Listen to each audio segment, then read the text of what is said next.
I got a request a while ago to do a video on my favourite Greek and Roman god. My answer to that is I don't really have one. The gods aren't really what interest me about Greece and Rome. What interests me is the fables.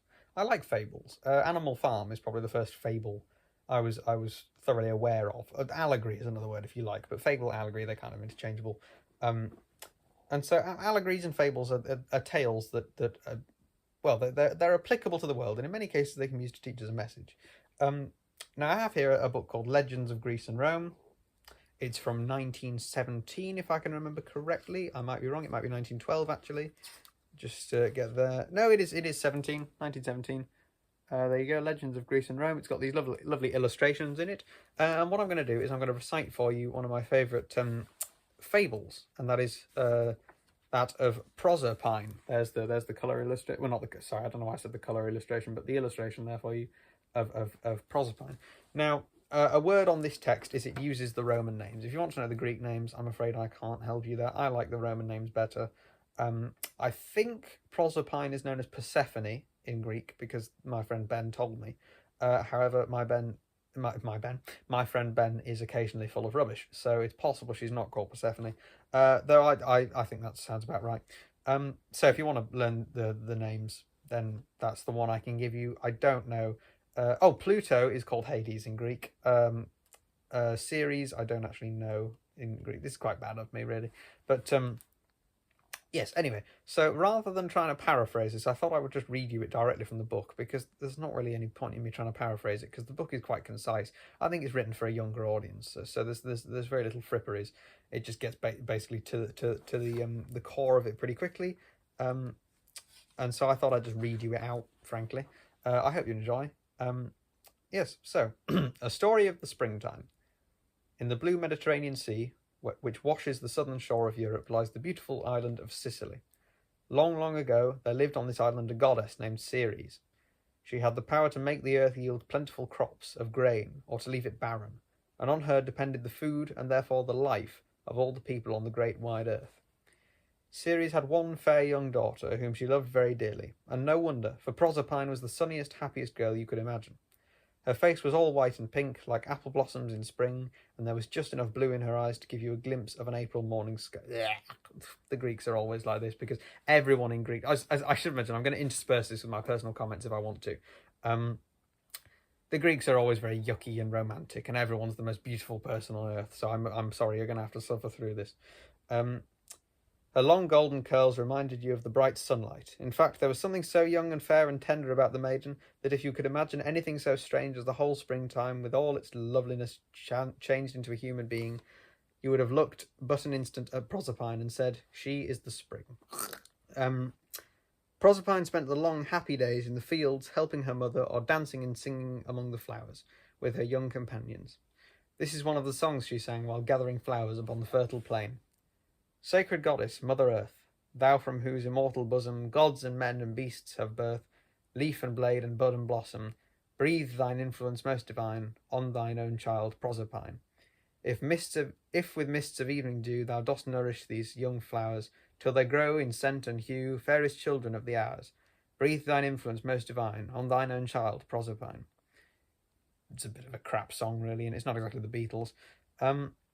Far down under the earth, in the land of the dead, lived dark King Pluto, and the days were very lonely for him, with only shadows to talk to. Often and often he had tried to urge some goddess to come and share his gloomy throne, but not the richest jewels or wealth could tempt any one of them to leave the bright sunlight above and dwell in the land of shades.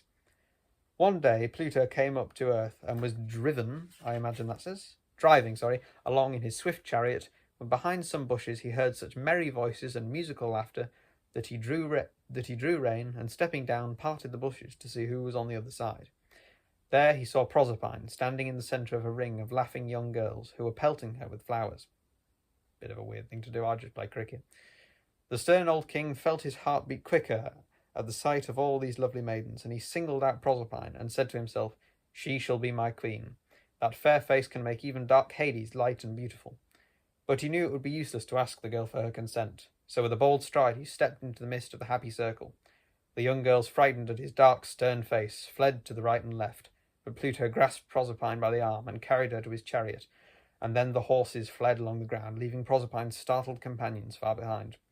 So, as I'm sure you've gathered by now, Pluto is the baddie, especially nowadays. That's not a good thing to do.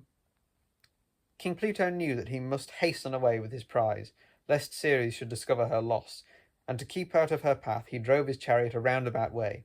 He came to a river, but as he neared its banks it suddenly began to bubble and swell and rage, so that Pluto did not dare to drive through its waters. To go back another way would mean great loss of time, so with his sceptre he struck the ground thrice. It opened, and in an instant horses, chariots, and all plunged into the darkness below. But Proserpine knew that the nymph of the stream had recognised her, and had tried to save her by making the waters of the stream rise.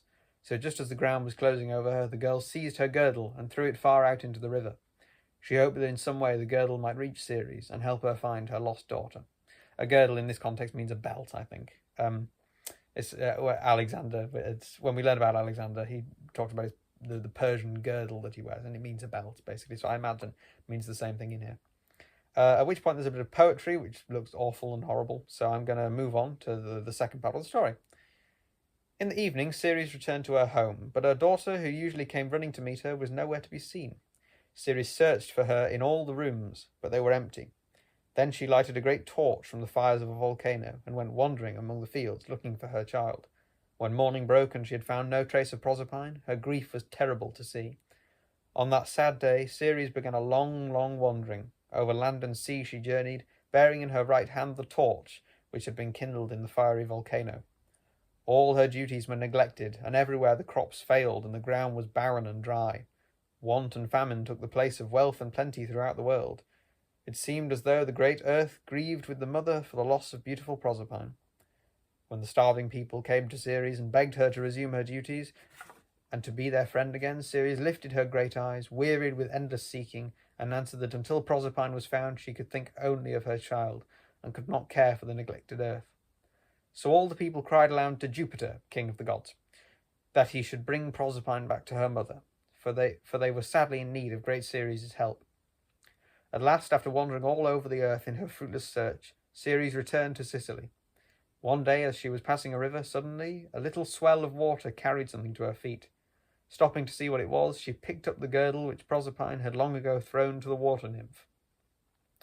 While she was looking at it with tears in her eyes, she heard a fountain near her bubbling louder and louder, until at last it seemed to speak, and this is what it said.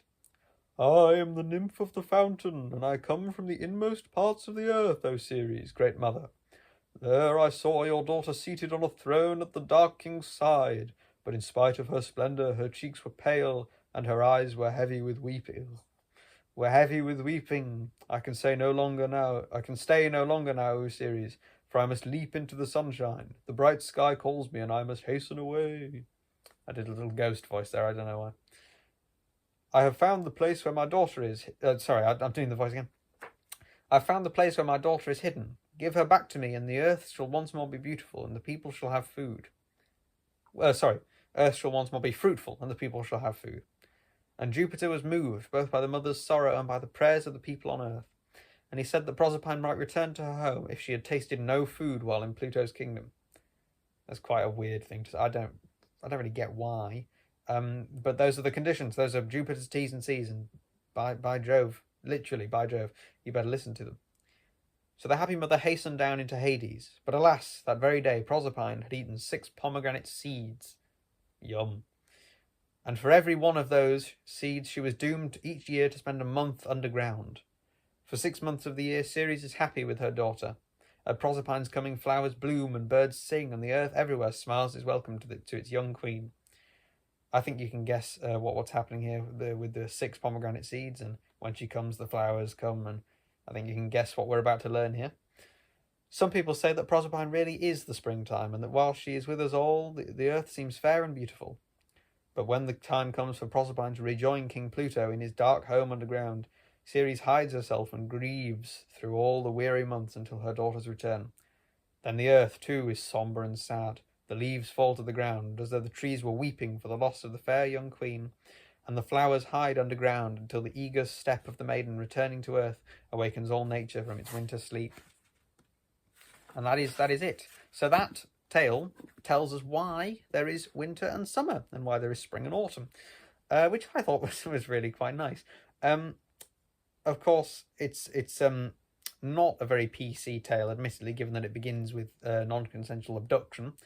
But nevertheless, I rather like the tale. It's quite informative, and so now, if anyone asks you, why do winter and spring happen, winter and summer, spring and autumn, you can say to them, well, people will try and tell you it's something to do with the rotation of the Earth, but that's all obviously nonsense, because what's actually happening is Proserpine goes and lives with King Pluto for 6 months because she has some pomegranate seeds. So there you are. That's a little bit of a Greek fable for you there. Hope you enjoyed. Tinkety tonk.